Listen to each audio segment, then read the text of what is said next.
Silakan.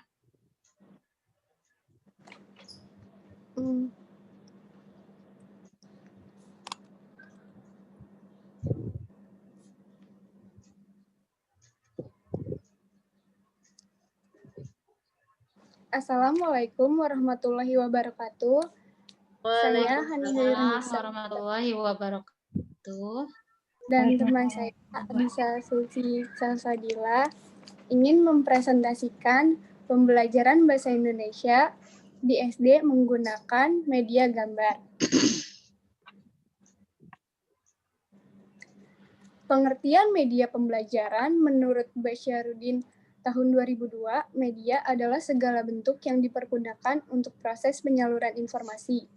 Dalam arti sempit, media pembelajaran hanya meliputi media yang dapat digunakan secara efektif dalam proses pengajaran yang terencana.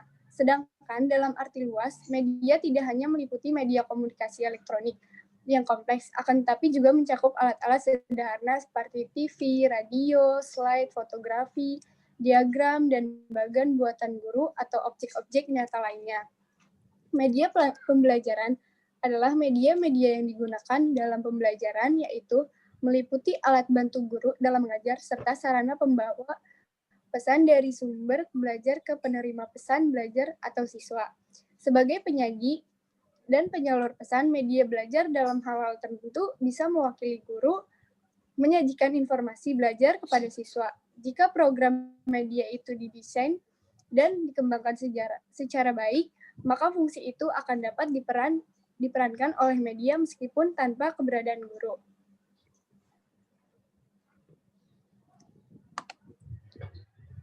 Kemudian, slide kedua ada jenis-jenis media pembelajaran. Pertama itu ada media visual. Media visual yaitu jenis media yang digunakan hanya mengandalkan indera penglihatan semata-mata dari peserta didik. Dengan media ini, pengalaman belajar yang dialami peserta didik sangat tergantung pada kemampuan penglihatannya. Beberapa media visual antara lain media cetak seperti buku, jurnal, modul, peta, gambar, dan poster. Model dan properti seperti globe dan globe bumi. Media realistisnya itu seperti alam dan sekitarnya. Kedua itu ada media audio. Adalah jenis media yang digunakan dalam proses pembelajaran dengan hanya melibatkan indera pendengaran peserta didik. Pesan dan informasi yang diterimanya adalah berupa pesan verbal seperti bahasa lisan, kata-kata, dan lain-lain. Sedangkan pesan non-verbal yang diterima adalah dalam bentuk bunyi-bunyian, musik, dan sebagainya. Contoh media audio umumnya digunakan adalah radio, CD, dan lain sebagainya. Kemudian yang ketiga itu ada media audiovisual.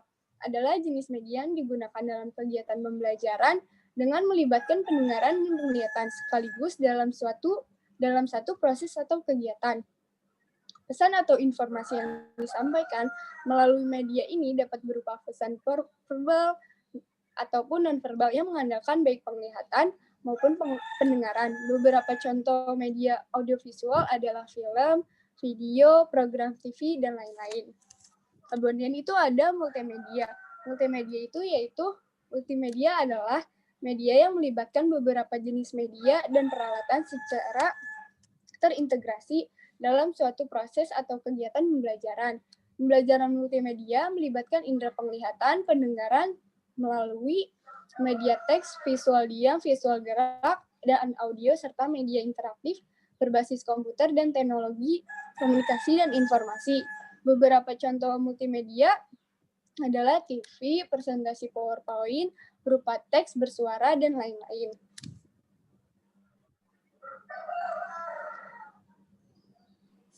Selanjutnya ada fungsi media pembelajaran. Menurut Ansyar, fungsi media pembelajaran adalah yang pertama ada fungsi semantik.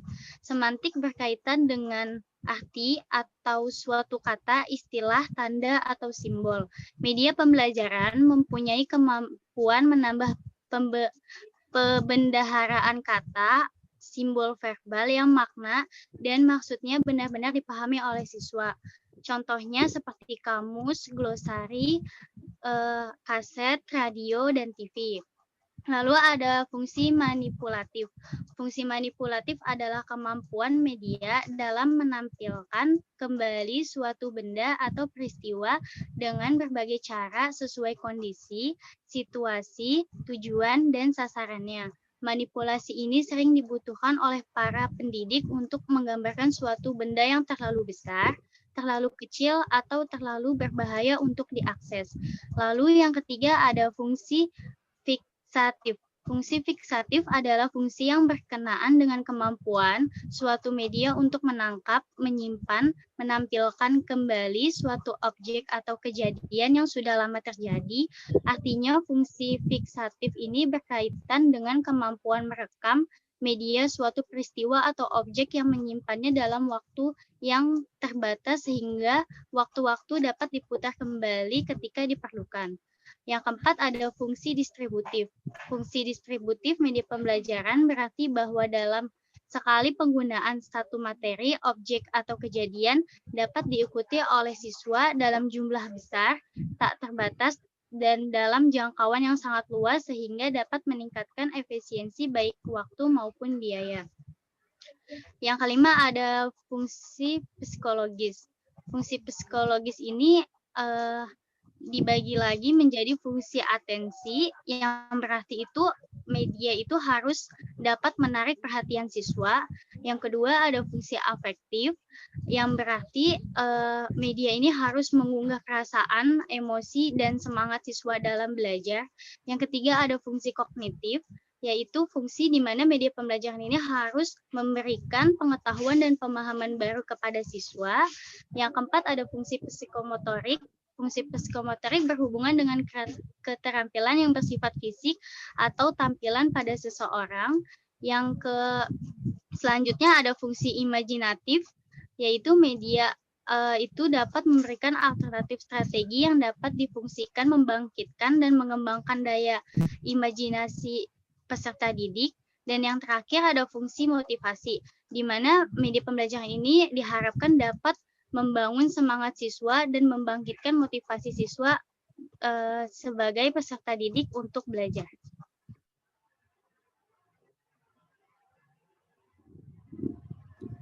Selanjutnya itu ada manfaat media pembelajaran menurut Arsyad 2014. Manfaat media pembelajaran adalah 1. Media pembelajaran dapat memperjelas penyajian pesan dan informasi sehingga dapat memperlancar dan meningkatkan proses dan hasil belajar. Kedua itu ada media pembelajaran dapat meningkatkan dan mengarahkan perhatian anak sehingga dapat menimbulkan motivasi belajar, interaksi yang lebih langsung antara siswa dan lingkungannya, dan kemudian siswa untuk belajar sendiri-sendiri sesuai dengan kemampuan dan minatnya. Kemudian yang ketiga yaitu ada media pembelajaran dapat mengatasi keterbatasan indera, ruang, dan waktu. Objek atau benda yang terlalu besar untuk ditampilkan langsung di ruang kelas dapat digantikan dengan gambar, foto, slide, realita film, ataupun model. Lalu objek atau benda yang terlalu kecil yang tidak dapat dilihat oleh indera dapat disajikan dengan bantuan Microsoft, film, slide, ataupun gambar. Kejadian langka yang terjadi di masa lalu atau tidak terjadi sekali atau terjadi sekali dalam puluhan tahun dapat ditampilkan melalui rekaman video, film, maupun foto. Kemudian ada kriteria media pembelajaran gambar. Pertama itu jelas dan rapi. Kedua, cocok dengan sasaran. Yang ketiga, relevan dengan topik yang ingin diajarkan. Keempat, sesuai dengan tujuan pembelajaran. Yang kelima, praktis, luas, dan tahan. Yang keenam itu berkualitas baik.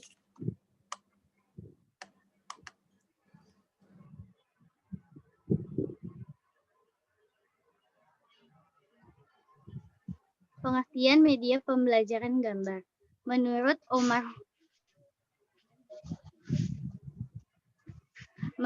Umar Hamalik, berpendapat bahwa gambar adalah segala sesuatu yang diwujudkan secara visual dalam bentuk dua dimensi sebagai curahan perasaan atau pikiran. Menurut Kamus Besar Bahasa Indonesia, gambar adalah tiruan barang, orang, binatang, tumbuhan, dan sebagainya yang dibuat dengan cat, tinta, coret, potret, tinta, dan sebagainya. Media gambar adalah segala sesuatu yang dapat dipergunakan dalam proses pembelajaran untuk menumbuhkan perhatian siswa, menumbuhkan rasa keingintahuan siswa mengenai peristiwa yang terjadi di balik sebuah gambar yang dilihatnya sehingga akhirnya siswa tertarik dan untuk mengetahui lebih lanjut.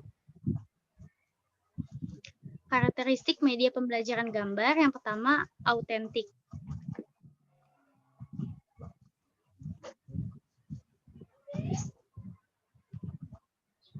Harus autentik, artinya dapat menggambarkan objek atau peristiwa seperti jika siswa melihat langsung. Yang kedua, sederhana. Komposisinya cukup jelas menunjukkan bagian-bagian pokok dalam gambar tersebut. Yang ketiga, ukurannya profesional, sehingga siswa mudah membayangkan ukuran yang sesungguhnya benda atau objek yang digambar.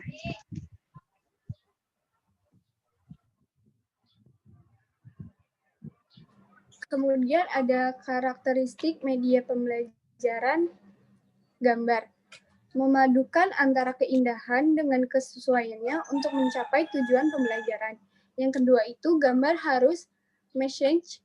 Gambar hendaklah bagus dari sudut seni dan sesuai dengan tujuan pembelajaran yang ingin dicapai. Maksud dari message itu, gambar itu mempunyai nilai atau pesan yang ada di dalam gambar tersebut untuk mencapai tujuan pembelajaran. Langkah-langkah penggunaan media dalam pembelajaran bahasa Indonesia di kelas. Pertama, perencanaan sebelum menggunakan media harus disesuaikan dengan tujuan pembelajaran, media gambar apa yang ingin dipakai. Kemudian dilihat dari karakteristik siswa juga. Lalu pelaksanaan kegiatan pembelajaran. Yang ketiga itu ada evaluasi kegiatan pembelajaran. Apakah media gambar sudah sesuai dengan pembelajaran ataukah ada kesulitan-kesulitan yang belum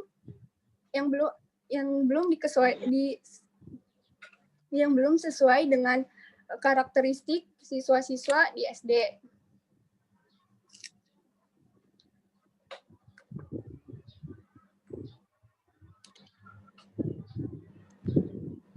Kelebihan dan kekurangan media belajar gambar. Menurut Ansyar, media gambar dikatakan sebagai efektif digunakan dalam pembelajaran di dalam kelas karena media gambar mempunyai beberapa kelebihan, di antaranya bersifat konkret, gambar realistis menunjukkan pokok-pokok masalah dibandingkan dengan media verbal semata.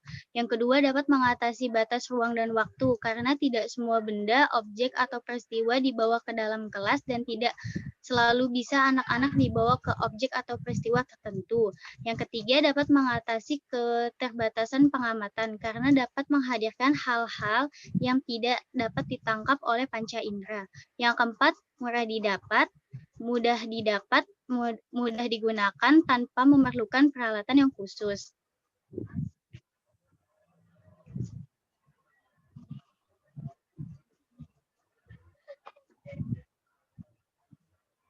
Selanjutnya ada kekurangan media pembelajaran gambar. Yang pertama, gambar hanya menekankan persepsi indera mata. Media gambar hanya dapat digunakan oleh satu indera, yaitu indera penglihatan karena media gambar tidak dapat dirasakan atau didengar. Yang kedua, ukurannya sangat terbatas untuk kelompok besar. Untuk kelompok besar, media gambar harus disediakan juga banyak dan besar sehingga gambar tersebut dapat dilihat oleh semua peserta didik. Kemudian ada fungsi media pembelajaran gambar. Pertama itu ada fungsi atensi.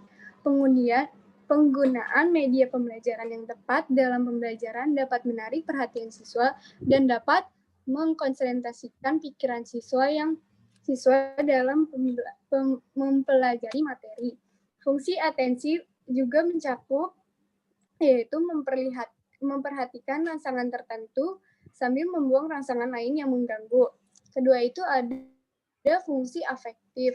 Media pembelajaran dapat menggugah perasaan, emosi, dan tingkat penerimaan atau penolakan peserta didik terhadap sesuatu sehingga akan menimbulkan sikap dan minat peserta didik terhadap materi pembelajaran.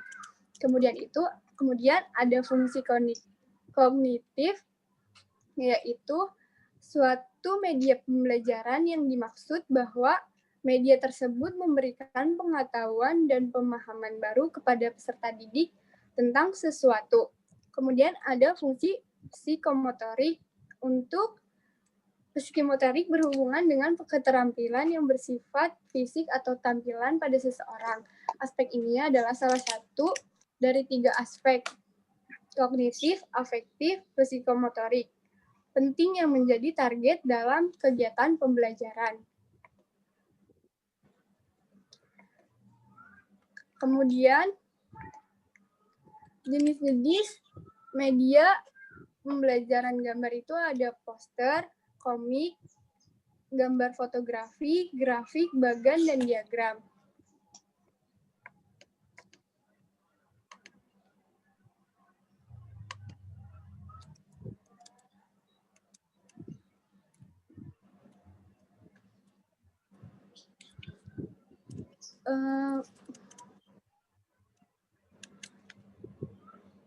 Sekian dari kelompok kami. Ada yang ingin bertanya?